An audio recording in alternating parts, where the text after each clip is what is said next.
The devil likes to always give an ultimatum, with death being the ultimate penalty. Verse 15 says, "But if you refuse, you will be thrown immediately into the blazing furnace."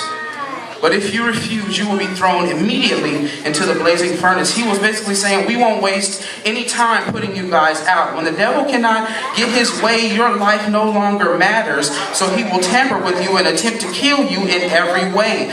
Death is the only way out when you're facing the devil.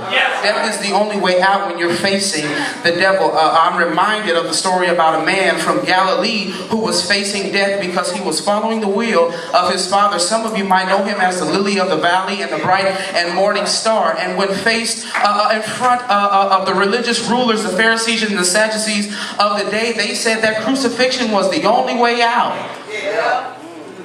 But they didn't know who they were crucifying. They didn't know who they were crucifying. And so the enemy tries to use death to scare you. But don't be scared. Don't be afraid. Nebuchadnezzar had presented to the boys that death was the only way out of this. And it wouldn't be a comfortable death. It was going to be a humiliating and excruciating, painful death. And he was basically telling them, all your family is going to see you be burned at stake simply because you will not bow to the image that I have created. Simply because you will not conform to the ways of this society that I am trying to put in place. And because of that, you will be burned to death. I'm going to kick the oven up to 450 degrees and you're going to bake for 30 to 35 minutes until you are crispy and dark and done. We're going to bake you till you're burnt. Bake you till you're burnt. The devil likes to prey on you when he feels that you're impressionable. We identify with these three Hebrews as the three Hebrew boys. Three Hebrew boys. When your mind is like a sponge. I'm in a psychology class at school, and they say that around ages 12 to 15, your mind is like a sponge, and you soak up everything that is told to you. You're impressionable. That's when you start to look at some superheroes, and you're like, oh my God, I like this person, and so you're impressionable. So then that's when the devil tries to prey upon you, because he knows that's when you're most impressionable. You may not be 15, but if you're young in the faith, the devil will use that against you. So new Christians, I encourage you that to stay close and to stay prayed up, because the devil is constantly on attack, especially when he knows that you're impressionable, when you're still got 1 foot in the world and 1 foot in the fold. When you have 1 foot in the world and 1 foot in the fold, that's when he knows that you're most impressionable, and he will do everything and anything that he can to pull you back to where you came from. But don't go back. Look at somebody and tell them, say, don't go back. Don't go back. Don't go back. Don't go back. King Nebuchadnezzar knew that they were devout and had their confidence in God, so he was trying to use that against them by saying, and then what God will be able to save you from my power? What God will be able to save you from my power?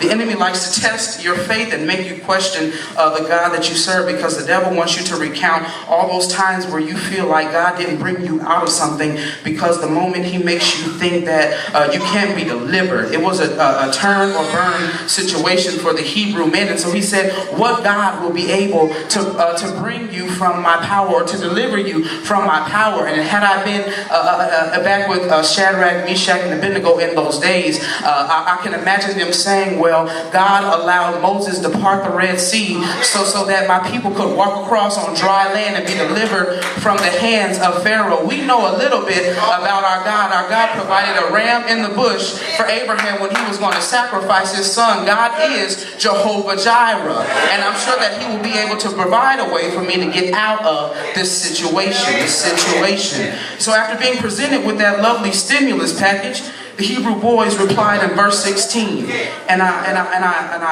this is where I get my text title from. Shh, my faith is talking. They stood firmly, they stood boldly, and they said, we do not need to defend ourselves before you. we do not need to defend ourselves before you. If you allow me to pause right here and encourage somebody and let you know that when you are in the face of adversity and faced with oppression, your power alone cannot do it. When you are faced in front of the enemy, you need to be strong in your faith and firm enough to be able to tell the devil, I do not need to defend myself in this. I don't need to defend myself before you. I don't need to defend myself before you. They said the God whom we serve is able to deliver us from this. The God of our ancestors, the God of Moses, the God of Abraham, Isaac, and Jacob is able to deliver us. God the Creator, God the Orchestrator is able to deliver us from this. It's easy to try and explain yourself or to come up with some sort of defense because you feel that you can possibly handle it, but you got to touch your neighbor and tell them, say, don't even try it. You can't handle it. Come on, touch somebody, tell them, say, you can't try it. You don't even try it. Don't even try it because you can't handle it. And then verse 17, and I'm going to go to my seat and be like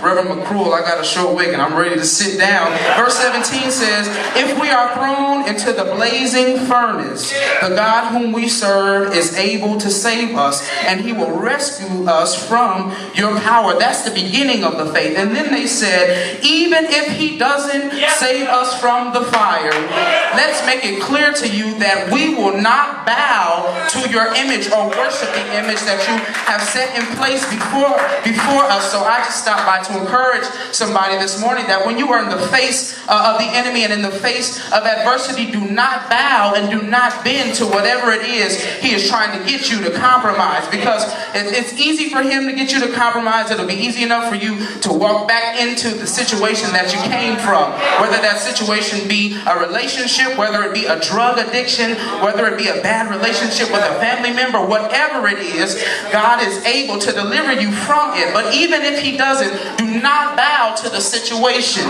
because you still have to be solid and firm and rooted and grounded and planted in that faith, and to know that God will deliver you any time now, any day now. He will make it come to pass. He told Paul, he said, I'm not going to remove the thorn from your side because my grace is sufficient. My grace is enough to carry you through whatever you're going through. I may not do it right away, and I may never do it, but know that even while you're in your situation, I will be there with you. Just have the faith in me and knowing that I am the God and I am the deliverer. I can bring you out, and I will if I so choose to bring you out. You need to have enough faith in me to be able to tell the enemy, even if you don't deliver me, even if God doesn't deliver me from this situation, I'm still not going to bow. I'm still not going to bend. You will not be able to get me to drink. You will not be able to get me to commit adultery easily. You will not be able to get me to snort the coke up my nose. You will not be able to get me into such a depression that I can't get out. You will not get me. Won't get me. Won't get me. Won't get me. I'm really encouraged because I see those boys, and I see myself in those boys. I see myself in those boys, and I'm not just speaking to young people, but if you're young and you're still learning, we're all still learning, but if you're, younger than some people spiritually, I just stopped by to encourage you this morning to let your faith speak for you. Let your faith speak for you, because your flesh and yourself, you cannot do it alone. You cannot do it alone. It's much easier to face the devil with God on your team than to try and fight God and think that the devil's on your team. The devil does not care about you. The devil does not care about you. He does not show mercy like God shows mercy. And he is not interested in your destiny. He just wants to move you out of the way so he can slap God in the face, or be a slap in the face of God and say, look, I got another one. Look, don't be another statistic. Don't be another statistic to the enemy. Let your faith speak for you. Pray a little harder. Pray more. Read your word. Get close to God. Consecrate yourself. Don't just let your relationship be a Sunday kind of love or a Sunday fling that you just come by every once in a while and talk to the Lord. Build the relationship. Build the relationship. Don't just wait, because if you try to fight the enemy with your Sunday morning worship. You know, you're just working off of that Sunday morning euphoria and that worship experience. It won't do it. It won't do it. You have to build and you have to cultivate that relationship. God is calling the true worshipers to get a relationship with Him. Get a relationship with Him so that you can develop a faith in God, so that you will be able, if it ever happens that the devil attacks, and it will, when it happens, that you will be able to stand firm and stand on the word, because standing alone you will not be able to do it. It's better to stand on the promise of God that He will deliver you. I've seen Him do it. There's a songwriter that says, I've seen Him do it. It's a song out right now. We read about it in the Bible, all the times that He's delivered His own out of the hands of the enemy. And just like He delivered them, He can deliver you. And so I'm just stopping by to encourage you this morning that when you go from this place, to let your faith speak for you. God bless you.